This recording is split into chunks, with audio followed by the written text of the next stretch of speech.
win-win situation. Para, syempre, may nag-aalaga sa bahay namin. Tapos, kumikita pa kami ng konti, diba? Makakaraos din tayo. Syempre, we all aim for financial freedom. Kasi, parang palayan dati yung camellia. Usually naman ang camellia sa mga palayan nila pinapatayo eh. Hello, my name is Teacher Belle and welcome to Home and Everything. Ang tagal ko na rin hindi nakapag-vlog kasi wala na akong mai-content about camellia. Pero recently, ngayong summer, kumbaga may konting update sa bahay. Kasi di ba naparentahan na namin siya. So, ayan, may vlog ako about kung paano namin pinarent, ano yung mga inclusive, tsaka kung magkano. Yun. So, yun yung huling vlog ko. So, ngayon, i-vlog ko naman kung anong update dun sa pagpaparenta namin sa camellia. So, alam ko, usually yung mga camellia, majority is mga OFWs ang pinatarget nila. So, nung umuwi kami, nung 2022, walang mga nakatira sa mga bahay-bahay doon sa camellia. Kasi nga, almost lahat is puro OFWs. Tapos mga kamag-anak ang nandun or nagme-maintain, pinupuntahan lang. Ganun. So, ngayon nakabalik na kami dito, pinarentahan namin. So, i-update ko kayo especially about sa ano tawag dito, drainage sa labas. Yung extension na drainage yung ginagawa namin, tsaka yung drainage dun sa labas ng bahay. So, ang nangyari kasi, but, before I continue, ako po si Teacher Belle, isa po akong Pinay teacher dito sa Amerika. May mga videos po ako kung paano kami nag-apply dito as a family. Maganda yung sponsorship program na in-apply ko kasi kasama yung family. So, may mga vlogs po ako about dyan. Ayan. Nag-vlog din ako about sa camellia. And just anything about tipid tips dito sa Amerika. So, yun, nag-summer class kasi ako ngayon. Kasi, kulang tayo ng budget for summer. Kasi hindi ako nag-balloon payment. So, wala akong ipon for summer. Kararating lang din namin dito. Kakabalik namin dito. So, nag-iipon ulit kami. Pero ngayon, wala pang ipon. So, mabalik nga tayo dun sa camellia. So, nag-update yung tenant namin. And ang sabi niya is medyo mabaho daw sa loob kasi ang bagal lumabas ng drainage yung sa extension na sink. So, ang nangyari is pinatingnan sa Malabanan yung siphoning agency. So, for every maintenance sa bahay is hati kami dun sa tenant. So, yung nakuha niyang service is 2.5. So, naghati kami, tig 1,250 kami.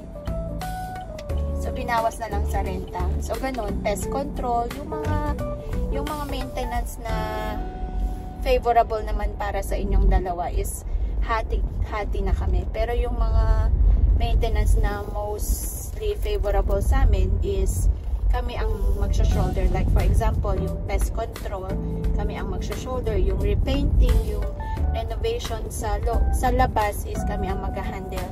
Yung mga sira sa loob is hati kami kung ano yung masira. Basta yung ginagamit nila, yun, hati kami. So, nag-update nga siya. So, napatingnan sa Malabanan. And, kaya pala, nagbabara parate. Tsaka ang bagal ng flow ng tubig palabas is because maliit pala yung ginamit na pipe dun sa extension namin papunta sa drainage sa labas. So, 3x3 lang daw yung ginamit doon. Wala naman kasi akong alam sa mga pipes. Akala ko okay na yun. Kasi, bihira lang naman magamit. Hindi naman kami naghuhugas dun sa labas, dun sa extension sa loob kami naghuhugas ng pinggan. sa pagluluto lang dun sa labas. But yeah, so yun. So kung magpapalagay kayo ng drainage sa camellia sa labas or sa extension nyo, gumamit kayo ng mas malaking tubo. Hindi dahil sa overflow, hindi dahil mabagal, pero kasi over time, syempre gagamitin mo ng gagamitin. Pag nabarahan yon, especially mga oil, marami silang nakuha na nag-harden daw na oil. So syempre kung maliit yung tubo at nag-harden yung mga oil, paliit yun na paliit kumpara kung mas malaking tubo ang ginamit nyo. So again, mas malaki po sa 3x3. So maghuhukay sila kung ganun kalaki yung tubo. But ayun nga, thankful ako sa tenant ko dahil very siya sa maintenance.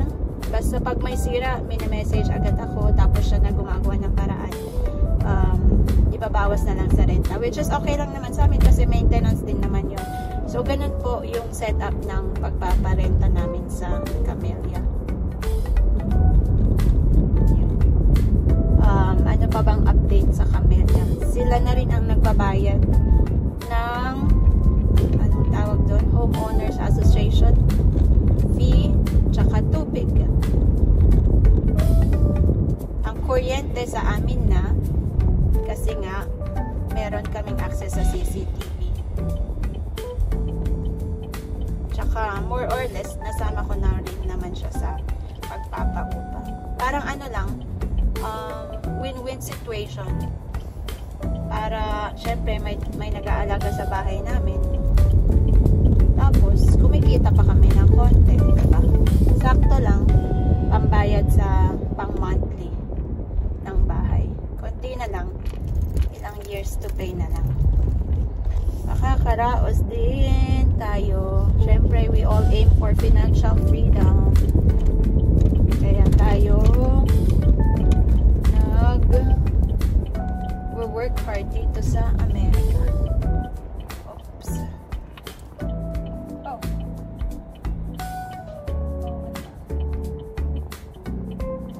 Okay.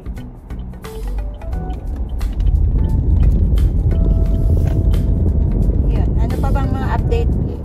Hindi na ako nakakapagbasa sa GC ng Camellia, so wala na rin akong alam talaga about updates. May mga nagtatanong din kung tungkol sa bond, construction bond, kung may updated. Pero so far naman yata, yung huling blinag ko about construction bond, ayan. Yun pa din naman yata. So, okay. So, kung may mga updates po or bagong memo about Camellia, paki-comment down below.